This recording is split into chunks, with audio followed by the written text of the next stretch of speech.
Okay, we're talking last day about pacing. We're starting to talk about pacing. I said the heartbeat is driven by a pacemaker that is actually myogenic in origin. It's a muscle cell. And it's located in the junction of the superior vena cava and the right atrium. Here's a picture of what is known, we'll talk about the conducting pathway of the heart. The actual activation, electrical activation, is very sort of stereotyped or fixed. This region here is the region of the pacemaker. Called lots of things, pacemaker, sinoatrial node, whatever. That's roughly the region. The actual cells, which are referred to as primary pacemaker cells, number above 5,000. So if you find the region in here somewhere where the primary pacemaker cells exist, it would be about the size of this dot on the screen. So there's not many. But there's a large enough number so that when they activate, they can provide enough air to activate, transmit, and get conduction out to the chamber. The rest of the tissue in there is transitional tissue, it's atrial tissue. But the number of cells that here are primary pacemaker cells is not very large. Estimated to be about 5,000. I didn't count them, but other people have bothered to do that or estimate what the number would be. If you do the classical Dr. Peter Noyen experiment and stick a microelectrode in one of these cells and it's still happy and alive, you get this sort of activity. And it keeps going. So the cells die, it's an petri dish or something. And it gives you this kind of activity, which are action potentials. This is one primary pacemaker cell. They don't exhibit what you would call a resting membrane potential.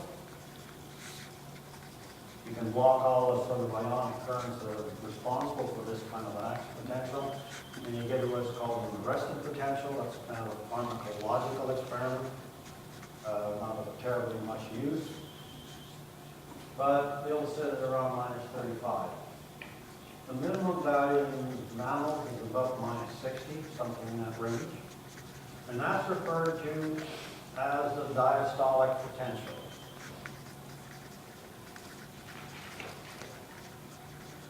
Now I know that if you look at the net, or some textbook, they will tell you that the pacemaker exhibits or has an unstable membrane potential. Well, actually, that's not true. It's simply a very nice biological oscillator. Unstable resting membrane potential means something else. So there's a question in the exam, you tell me there's a resting membrane potential is unstable. I think I'll take you out behind the examination theater and shoot you. But no, the point is, it's not true. I mean, I know people like to say that because they don't understand the mechanism, but that's okay. The mechanisms are known. And it is a biological oscillator that drives the heart. Okay, so this is the diastolic potential, the lowest value. It slowly depolarizes and it reaches some kind of threshold and it gives you an action potential of some sort or other. It's potentially, this one here is of course my attempt at computer reconstruction. So I left out having added certain ion channels in that, but this is roughly what you would see in frog. In a human, it's a little different. But basically, same mechanism. This has a heart rate would be about 75 beats per minute, so it's a little faster than you normally see, I guess. So this is the diastolic potential, and this guy, the slow depolarization, is called the pacemaker potential, and then this sharp spike is, of course, the pacemaker action.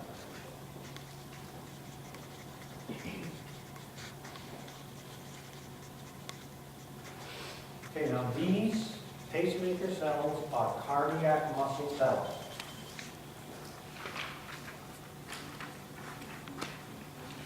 They're round cells. They have gap junctions. They also have been shown to have actin and myosin and all the other good stuff.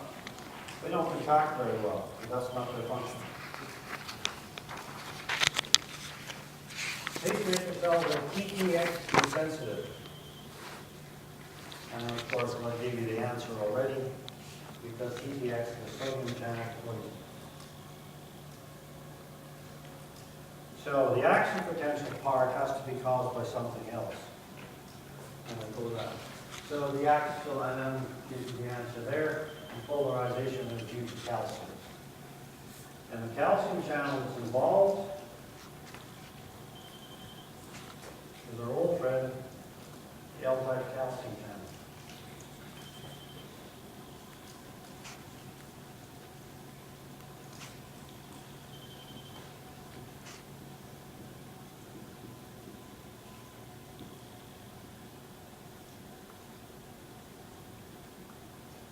So that's the calcium channel that's important. And the repolarization due to one specific kind of potassium channel, same as the nerve action potential. That's kind of going back a bit. And the pacemaker potential has a couple of mechanisms involved. It's due to a decrease in potassium conductance. There's another one called something IF. I'll just point that out. We'll do that in a minute. So the potential of about minus 60 to 55, one calcium conductance is activated, and another potential of about 40 millivolts, another calcium conductance, and that's the one that gives you the action potential, is the outside calcium channel. So the mechanism of pacing in mammalian hearts is fairly well established. And first of all, the pacemaker potential of slow depolarization consists of several components, but the major one is due to a decreasing potassium permeability of conductance. I don't know which one you prefer, depending on what Dr. Norton told you.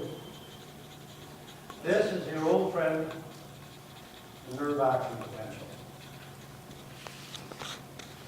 Your sodium channel turning on, inactivated, but not, and potassium repolarization. You get this undershoot or after hyperpolarization, that's familiar to you. And why do you have this? Why is there an after hyperpolarization in your action potential? Slow closing. Sorry? Slow closing of the potassium. Yeah, potassium will shoot.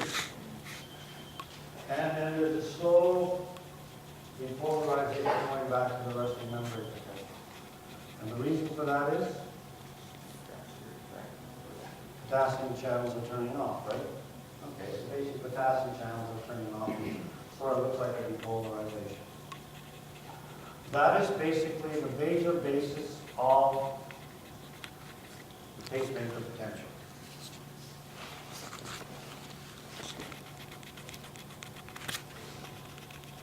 Here's one from mammal, more realistic.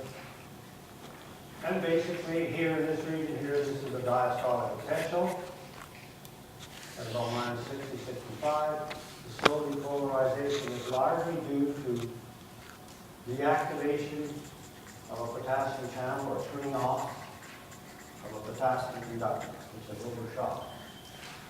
This is magnified by the fact that the pacemaker cells are leaky to sodium. So that magnifies that sort of slow depolarization. And that would work if nothing else was involved. But there's always more than one thing. In this region here, very negative potential. There's a small conductance change caused by something called IF. And they're by sodium ions. Very small contribution to normal pacing. So you're sitting there, it's not a big player. called IF for a strange reason. A colleague of mine in Oxford had a postdoctoral student, and he's looking electrophysiologically at pacemakers and looking at very negative potential, and Stephen says, Dennis, I have a funny current of negative potential. So that's what we call IF, so it's a funny current. It's carried by sodium ion. So normally it's not a big player. There's another little component called the transient calcium channel, but the big player here is, of course, our old friend, the alkyl calcium channel, which gives you the action potential, and the repolarization, of course, is you do potassium ions. Now, if you hyperpolarize the cells, as you might with strong parasympathetic input, then this guy here becomes important. As we said, hyperpolarization activating more burn carried by sodium ions. But normally it's not a big player for us. For certain conditions, of course, it is. But generally not. So that's the way the pacemaker potential works. It's not an unstable membrane potential, it's a biological oscillator. Or if you're an electrical engineer, it's a mid trigger of some sort. It's here to just generate the rhythm, different kinds of cells, and it's cardiac muscle cells.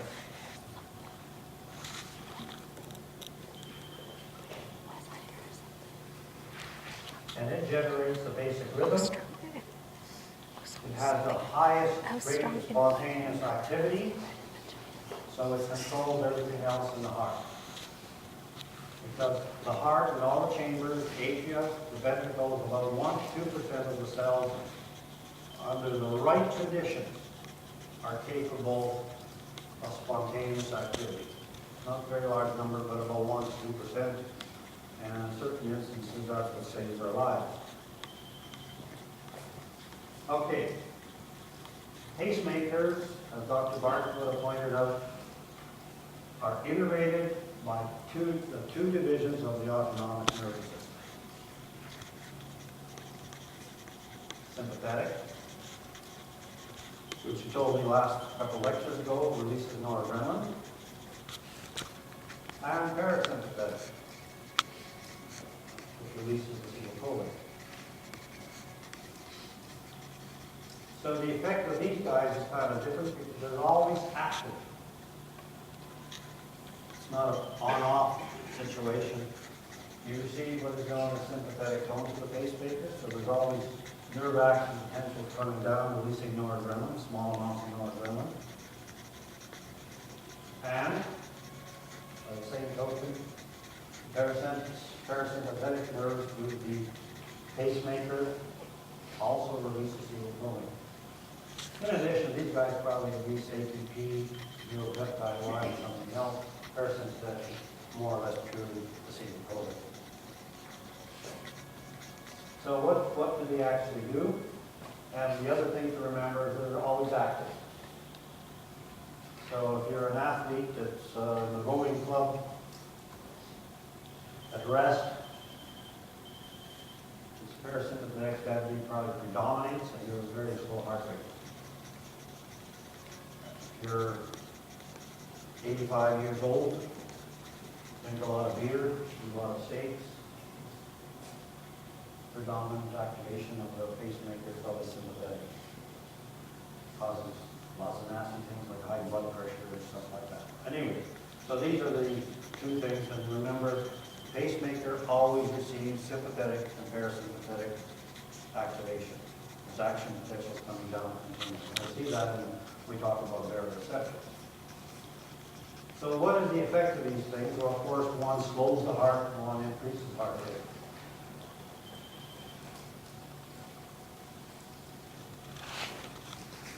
This is a textbook and hasn't bothered using our adrenaline. Adrenaline, but basically the thing is, in normal heart rate changes, you're running up a flight of stairs, getting out of bed in the morning,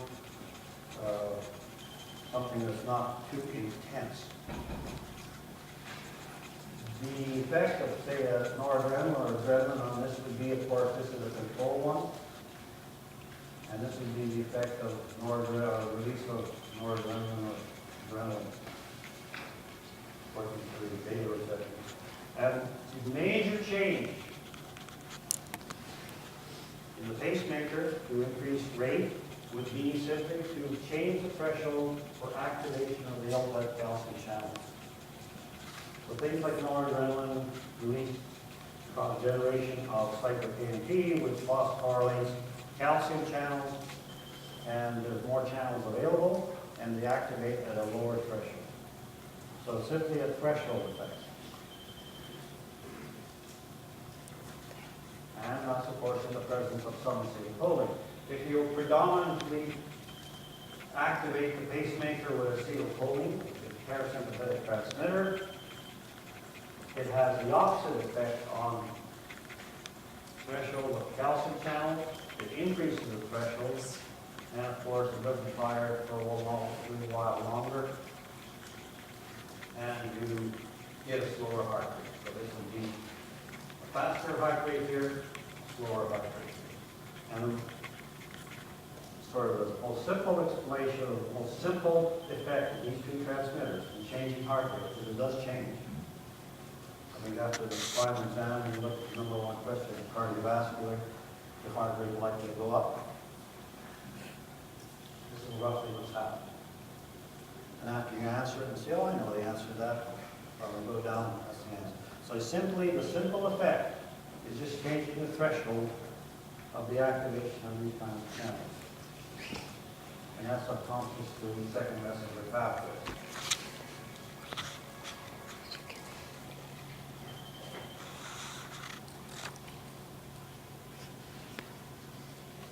Okay, so the pacemaker starts at a loft. It's controlled by the two divisions of the autonomic nervous system.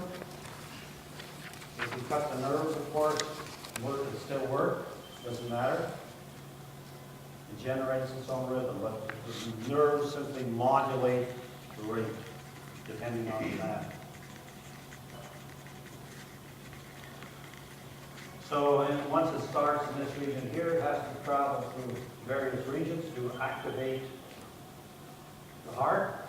And of course, one of the things to note is these show the action potential, and we'll go through these down in a little bit of time, and maybe the next day. They're all different. This is, of course, the pacemaker. This is what we started out with. Coupled electrically to everything. So the cells there generate the rhythm, and of course you start getting activation in the chamber. This is a stereotype sort of activation, normally.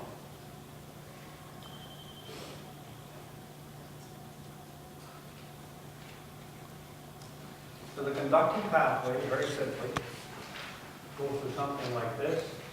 Sinoatrial node, or the pacemaker, goes through the atria, through the AD node, something called a bundle of His. Right and left bundle branches. The left bundle branch has another additional branch to it because of the large mass of the ventricle. And eventually goes to Purkinje fibers and into ventricular muscle where all the action actually occurs. You want to pump blood and you have to activate the ventricles. That's the important part. So from the sinoatrial node, the action potential is conducted to the AV node through the atria. These are all muscle cells, they're all gap junction coupled through ordinary atrial myocardial fibers. And the conduction velocity through this whole tissue is about 0.5 to 1 meter per second. So it's fairly slow, but it's fast enough. There's also internodal and interatrial pathways, which are just simply atrial muscle cells which have a few more gap junctions. Those are preferential pathways. One's called Bachman's bundle, and there's a couple others. These consist of a mixture of specialized conducting fibers and ordinary atrial cells, and these are still muscle cells. There's no nerve cells involved in any of this. So it goes through the atria.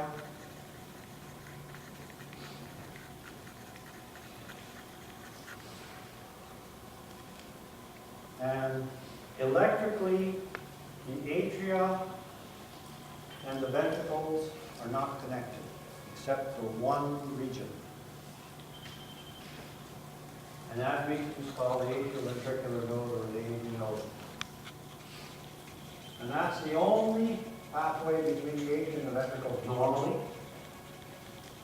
So that's the only electrical conduction. Of course, there's a connection between the mechanic radius, cartilage, and the connective tissue. But the only electrical connection between the atria and the ventricle normally is the atrioventricular node. It's also muscle. Except in something called Wolff-Parkinson-White syndrome, which means that there's an accessory little strip of muscle somewhere between the atria and the ventricle. If it conducts not so hot, you live with it. If it causes issues, you go in there and you sever it, cut it out, burn it out, whatever. But in general, most of these are trivial, so it doesn't matter. But anyway, there's in some individuals who do have this little accessory pathway, which can couple or two chambers electrically. But normally, that's the only one, the AV node. Now, the AV node is cardiac muscle, and its major ion, or its major channel, is, of course, the L-type calcium channel. And the L-type calcium channel, compared to the sodium channel, conducts action potential slowly, because the kinetics of this channel are much slower than they are sodium channel. So you get slow conduction for this region. And that's sometimes referred to as a nodal delay. It's also slightly depolarizing with the pacemaker. And the conduction velocity through this region is estimated to be about 0.05 meters per second. So that's really slow. The good part is it's really short. But still, you get a delay through the AV node. As it conducts, the thing comes down pretty quick, sort of slows down at the atrioventricular node, so you get a delay. And for a considerable fraction of the interval between atrial excitation and ventricular excitation. And that's kind of a useful thing.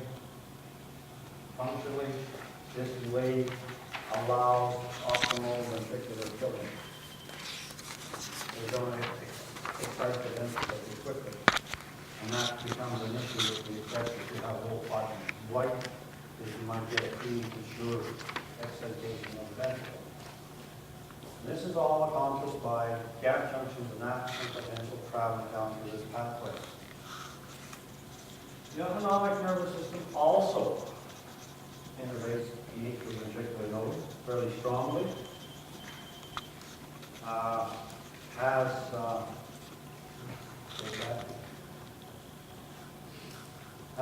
tone.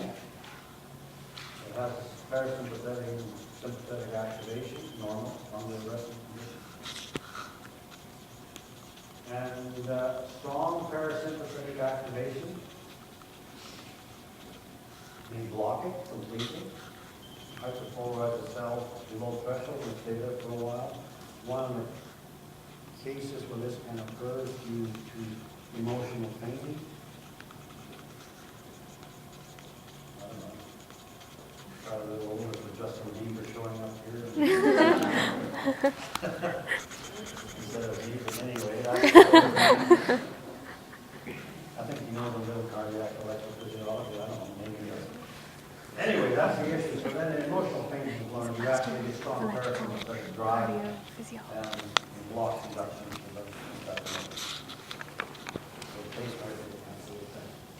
The other thing is the sympathetic, of course, decreases the time because it changes the sympathetic or the threshold of the calcium channels again. That's good sometimes, but it also may actually trigger these guys to try and do the pacing on their own. And in the hierarchy, gaining over the pace at a rate that is slower than the actual pace. Okay, so that's the situation there. So they're innervated. And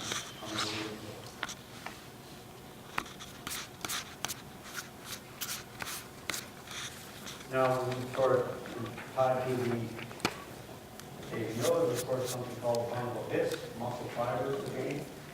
And it conducts impulses from the atrioventricular node to the Purkinje fiber system. The right and left. The left has another little branch on it with a bigger mass. And it goes to something called the Purkinje fiber system, and these guys are the largest fibers of muscle cells in the heart. So they vary from about 70 to 80 micrometers in diameter. So they're large. So if they're large, as Dr. Neumann pointed out, the larger the nerve fiber, the faster the conduction will go. These conduct very quickly. So the large number of Purkinje fibers and the fast conduction velocity permits rapid activation of ventricles. And that's what you want. So go back and show you where okay, this is in fact artistic representation, of course, the method. This is pacemaker. These sort of fast conducting fibers are pathways in the atrium that actually reach to what's called the atrioventricular node in that region. This is the bundle of His. Right and left bundle of branches. The left side has another little branch off here. This is to accommodate the larger mass. And of course, these guys here are the fast conducting fibers called the Purkinje fibers in blue.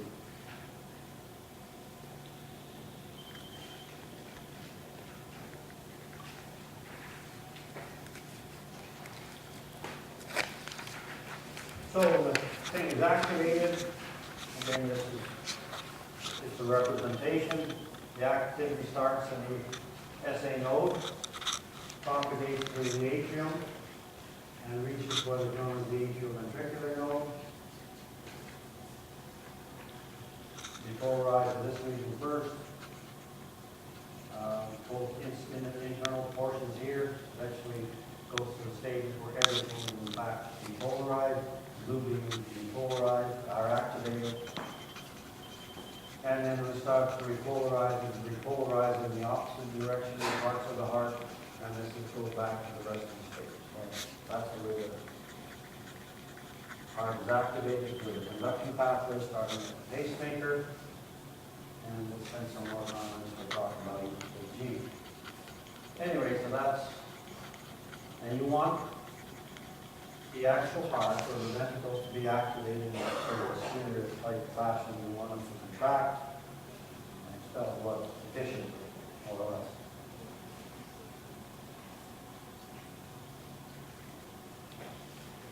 This is sort of a simplified version of the cardiac action potential.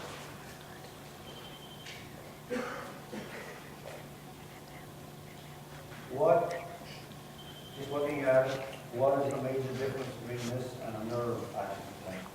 It's the simplest thing that you can see.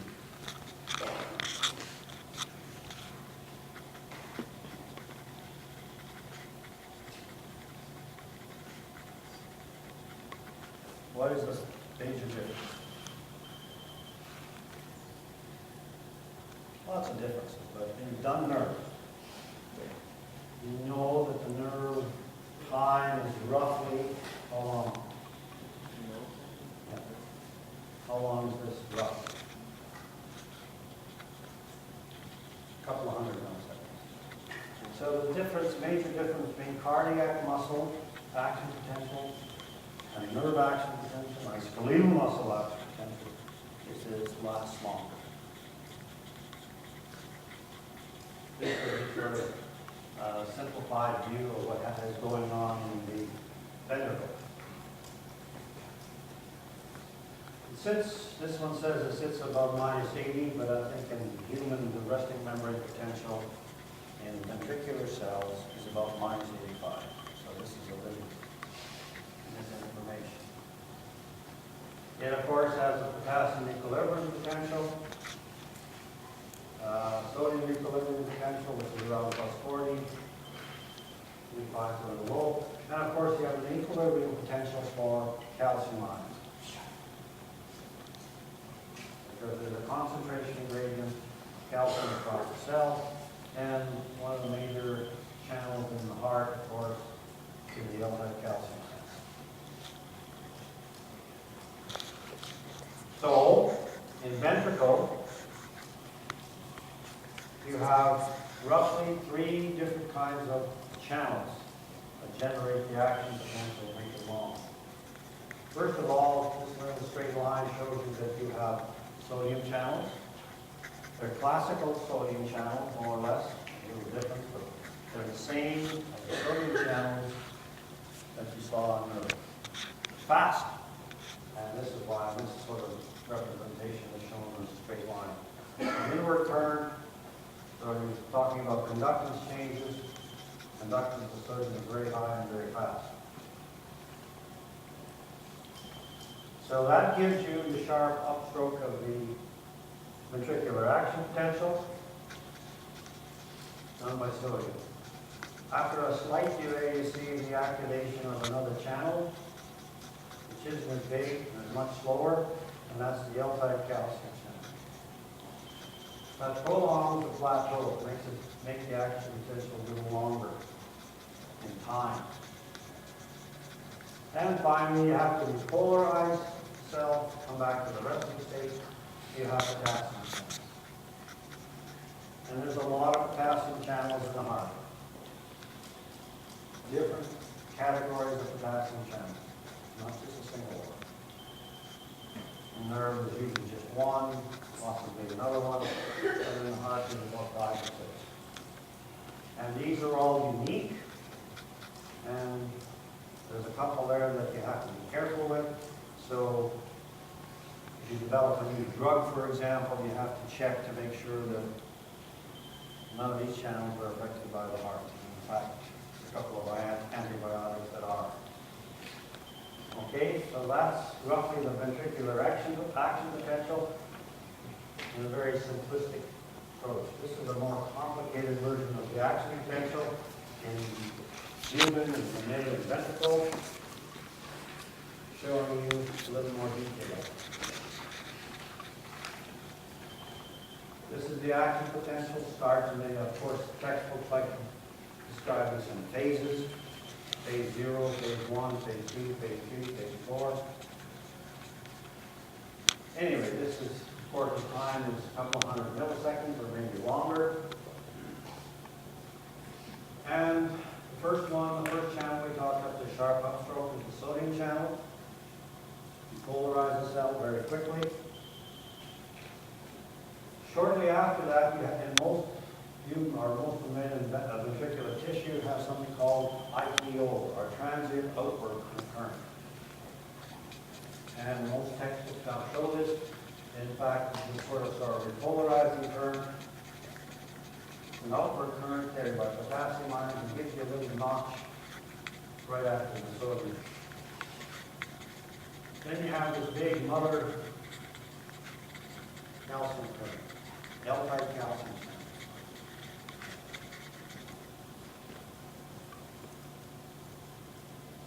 And they, in fact, prolong the plateau.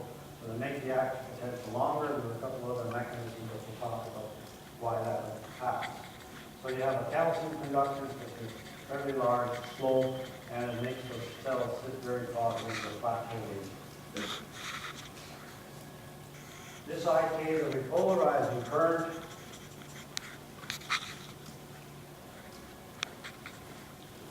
Carried by potassium channels, and there's at least 4 there.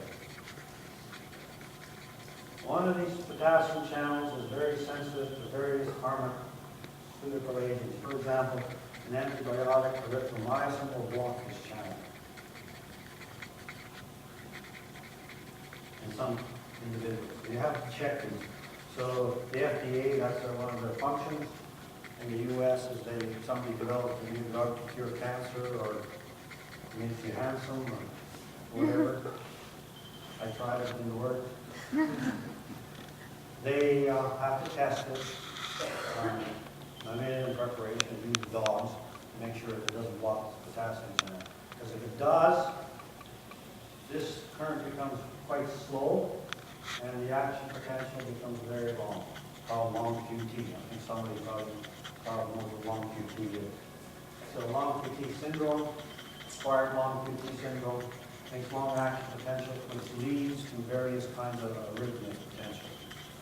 So you have to know some of these things are really crucial, and that's one. And this diagram only shows the sum of all four. So that's one of the potassium channels. The other one is, of course, called IK1, or the inward rectifier. Now, Dr. Noyen would have told you about a delayed rectifier, which is a repolarizing current in nerve. Well, this is called an inward rectifier, and it's largely a biophysical evaluation of the channel. So basically, it during the plateau phase doesn't do much, it helps repolarize, and one of the other important parts of this channel is that in ventricle, it is responsible for the resting membrane potential. Now I know that book will tell you that resting potential is due to potassium leak. Well, in heart, probably skeletal muscle to some extent, you have another channel, the inward rectifier, which moves ions outward, even though it's called the inward rectifier, generates the resting membrane potential.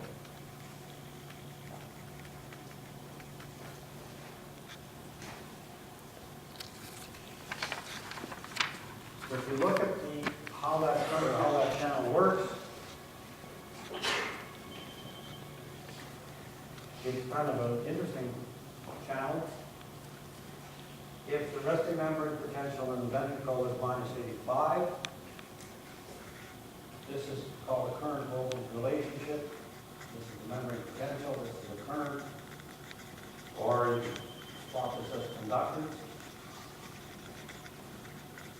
So at minus 85, the potassium ions through this channel which leak out and cause the membrane potential to be minus 85.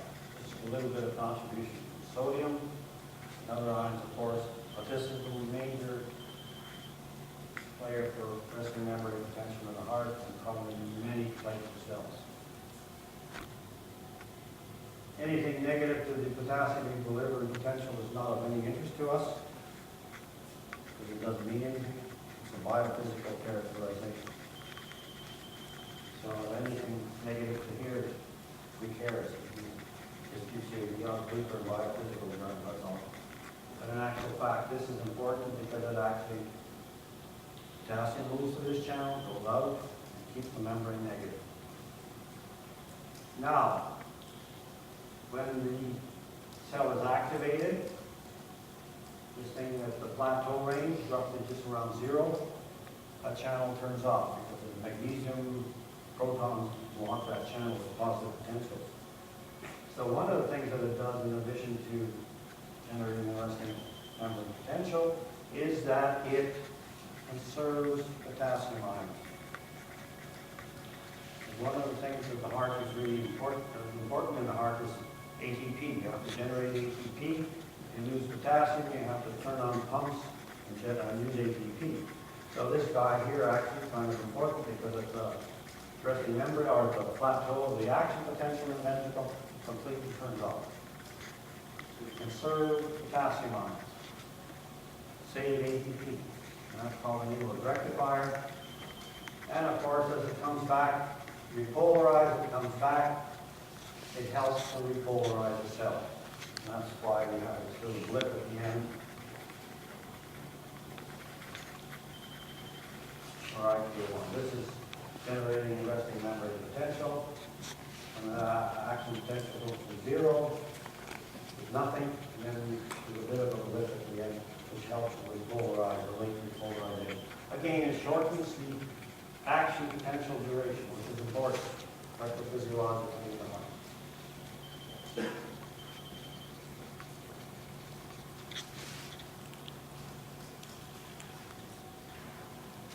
Now, so this is, I'll go over that again sometime or other if you need. It's actually an interesting channel. It's a very important channel in ventricle and in the heart. heart, and less so probably in the atrial. Now, lecture 1 or 2, I told you that calcium is cytotoxic and has to be regulated. So every time you get a contraction, you get an increase in calcium. Most of it's taken up by sarcoplasmic reticulum in the ventricle, and there's a small percentage which goes through the sodium calcium chamber.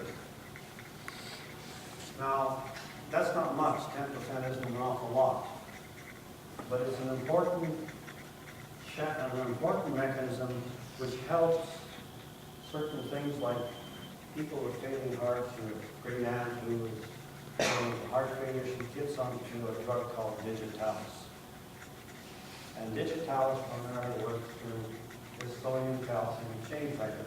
Not an awful lot, but it is enough to actually increase intracellular calcium levels below the toxic range, but you tend to strengthen the heartbeat.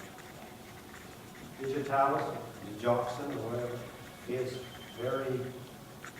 has a narrow range of efficacy, so if you overdo it, and if you watch, CSI or one of those programs on television, you want to do away with somebody with millions of dollars, who's 95 years old, up their digitalis range, dosamine, and they're a millionaire. But I hope I'm not giving any ideas. But anyway, that's the program working along those lines.